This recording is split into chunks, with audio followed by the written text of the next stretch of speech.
بعد فأعوذ بالله من الشيطان الرجيم. بسم الله الرحمن الرحيم.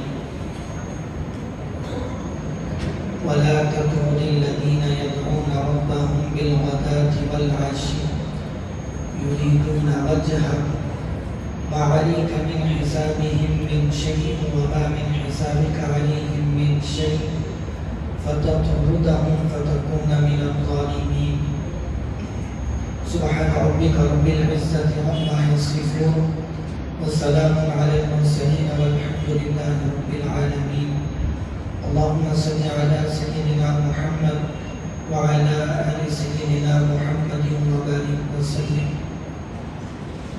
معزز حاضرین کرام، بزرگان محترم، آج کے اس ترقی یافتہ دور میں اگر کوئی بندہ عقل مند، روشن خیال اور سب سے زیادہ سمجھدار سمجھا جاتا ہے تو دنیا اسی کو سمجھدار کہتی بھی ہے جو خدا کا انکار کرنے والا. خدا کا انکار آج دنیا کے اندر ایک فیشن بن گیا ہے. جو کوئی چاہتا ہے کہ میں دنیا کے اندر ایک خوبصورت انسان بن کر ابھروں یا ایک اپنا فیشن لوگوں کو دکھاؤں، تو وہ سائنس کا سہارا لے کر خدا کا انکار کرتا ہوا نظر آتا ہے. خدا کا انکار یہ صرف دو الفاظ میں ادا کیے جانے والا جملہ نہیں ہے، بلکہ اس کے پیچھے اگر ہم دیکھیں گے تو ہمیں سمجھ میں یہ بات آئے گی کہ خدا کا انکار کرنے والوں کا نظریہ کیا ہے.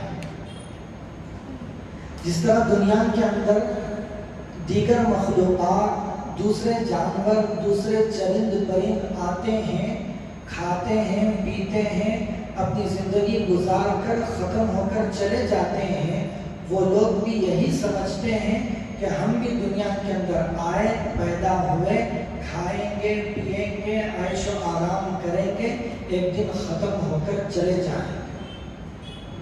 گویا کہ ان کے نزدیک انسان اور جانور کی زندگی کے درمیان کوئی فرق نہیں ہے. انسان کا وہی مقصد ہے زندگی کا جو ایک جانور کا مقصد ہوتا ہے. تو ظاہری اعتبار سے کتنا بڑا فیشن لگتا ہے خدا کا انکار، لیکن مقصد کو اگر ہم دیکھیں گے تو مقصد سے خالی، انسانیت سے خالی زندگی ان لوگوں کی نظر آتی ہے.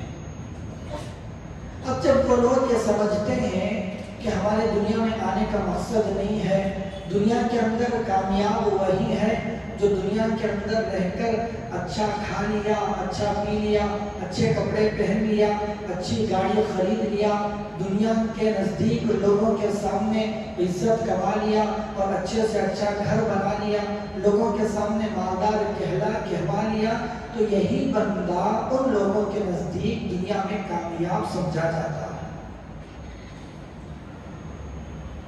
اور کوئی مقصد انسان کا ان لوگوں کے نزدیک نظر نہیں آتا. چاہے دنیا کی یہ کامیابی حاصل کرنے کے لیے کسی کو نقصان پہنچانا پڑے، کسی کا دل توڑنا پڑے، کسی کا مال چرانا پڑے یا کسی کے گھر پر ڈاکہ بھی ڈالنا پڑے، لیکن اگر مقصد حاصل ہو گیا تو گویا کہ وہ آدمی کامیاب ہے. جب یہ نظریہ لوگوں کے درمیان دنیا میں پھیلتا ہے تو پھر دنیا کے اندر خرابیاں وجود میں آتی ہیں. ہم دیکھیں کہ جب یہ بندہ یہ چاہے کہ کسی بھی طریقے سے میں کامیابی حاصل کروں، سامنے والا کچھ بھی ہو جائے، بھاڑ میں جائے، مجھے مال مل جائے، مجھے پیسہ مل جائے، مجھے گھر مل جائے، جب ہر بندے کا یہ مقصد رہے گا تو دنیا کے اندر چین و سکون کیسے آ سکتا ہے؟ جب بھی دنیا کے اندر اس قسم کے لوگوں نے سر اٹھایا ہے، دنیا کے اندر فساد ضرور پھیلا ہے. انبیاء علیہ السلام جب دنیا کے اندر آتے تو اسی قسم کی سوچ کو ختم کرنا ان کا سب سے بڑا مقصد ہوا کرتا تھا کہ بھئی تم دنیا کے اندر آئے ہو، جو کچھ نظر آ رہا ہے یہی سب کچھ نہیں ہے، بلکہ اس کے بعد میں ایک بہت بڑی ختم نہ ہونے والی زندگی ہے۔ یہ دنیا اس زندگی کی تیاری کے لیے اللہ تعالیٰ نے تم لوگوں کو عطا فرمائی ہے۔ ہر نبی کا مقصد یہی ہوا کرتا تھا، ہر نبی اسی بات پر لوگوں کے درمیان محنت کیا کرتا تھا۔ جب نبی کی محنت ہوتی تو لوگوں کے درمیان اصلاح کا ماحول پیدا ہوتا، پھر جب یہ نظریات سر اٹھاتے تو پھر فساد کا ماحول برپا ہو جایا کرتا تھا۔ اس آیت کریمہ میں جو میں نے آپ کے سامنے پڑھی ہے، مشرکین مکہ کا یہی گویا کہ ایک نظریہ تھا۔ پہلے ہم اس کا ترجمہ سمجھتے ہیں، وَلَا تَطْرُدِ الَّذِينَ يَدْعُونَ رَبَّهُمْ بِالْغَدَاةِ وَالْعَشِيِّ يُرِيدُونَ وَجْهَهُ۔ نبی جی، جو آپ کے پاس صبح شام اللہ کی رضا کی خاطر اللہ کو یاد کرنے والے لوگ ہیں، آپ ان کو اپنے دربار سے نہیں بھگائیے۔ واقعہ کیا ہوا تھا؟ جو مشرکین مکہ کے بڑے بڑے سردار عتبہ، شیبہ، بڑے بڑے لوگ تھے، وہ ایک مرتبہ خواجہ عبد المطلب کے پاس آئے، ابو طالب کے پاس آئے اور کہا کہ جو آپ کا بھتیجا ہے اس کے پاس ایسے لوگ جمع رہتے ہیں جو غلام سمجھے جاتے ہیں، جو کبھی ہمارے غلام ہوا کرتے تھے، ہم نے ان کو آزاد کیا، کبھی ہمارے ٹکڑوں پر یہ لوگ پلا کرتے تھے۔ کم درجے کے حقیر قسم کے لوگ محمد صلی اللہ علیہ وسلم کے پاس جمع رہتے ہیں، اگر ہم محمد کی بات سننا بھی چاہیں تو جا کر سن نہیں سکتے۔ کیوں؟ ہم ٹہرے قبیلے کے معزز لوگ اور یہ ٹہرے قبیلے کے نعوذ باللہ ذلیل ترین لوگ، ہم جا کر ان لوگوں کے ساتھ کیسے بیٹھ سکتے ہیں؟ لہٰذا آپ اپنے بھتیجے سے کہیے کہ وہ ان لوگوں کو دن کے کچھ حصے میں دور کر دیں تاکہ ہم آپ کے بھتیجے کے پاس جا کر بیٹھ کر ان کی باتیں سن سکیں۔ ان کا مقصد حق بات سننا تھا یا نہیں تھا یہ الگ بات ہے، بہرحال اعتراض کرنا، مسلمانوں کو حقیر بتانا ان لوگوں کا مقصد تھا۔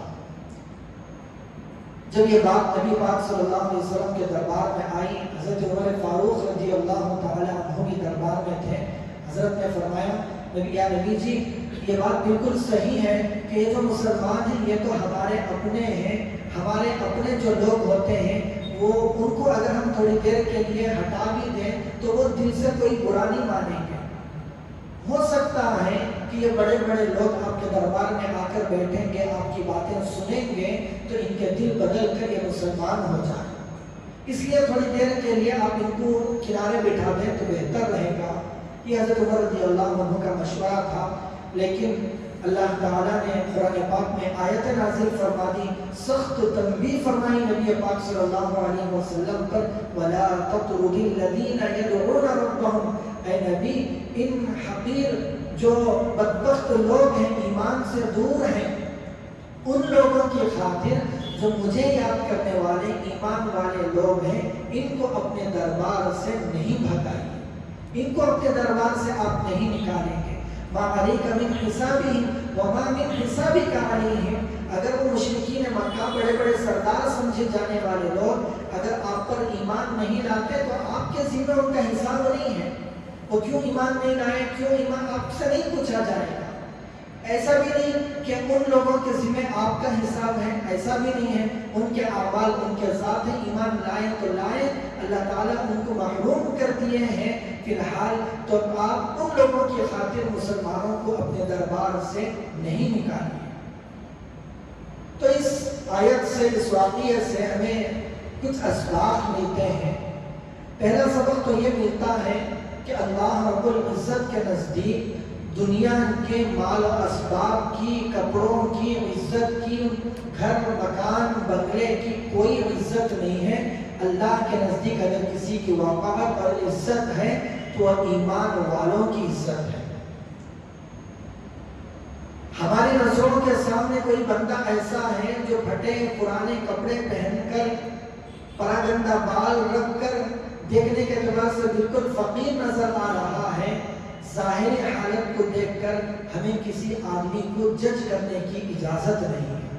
اللہ کے نبی صلی اللہ علیہ وسلم نے فرمایا بہت سے اللہ کے خاص بندے ایسے ہوتے ہیں ان کے ظاہری اعتبار سے بال پراگندہ، پھٹے پرانے کپڑے، ان کے اوپر دھول پڑی ہوئی ہوگی، لیکن وہ اللہ کے اتنے خاص بندے ہوتے ہیں کہ جب وہ قسم کھا لیتے ہیں تو اللہ ان کی قسم کو پوری کر دیتے ہیں۔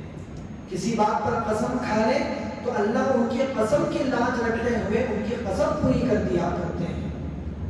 تو ہمیں کسی بندے کی ظاہری حالت کو دیکھ کر یہ فیصلہ نہیں کرنا چاہیے کہ یہ بندہ کم درجے کا ہے، حقیر درجے کا ہے، یا کوئی بندہ اچھے کپڑے پہنا ہوا ہے، اچھی گاڑی سے آ رہا ہے، یا بڑا بنگلہ مکان اس کا موجود ہے، تو ہم اس کی ظاہری حالت کو دیکھ کر یہ نہیں سمجھنا چاہیے کہ یہ عزت دار بندہ ہے۔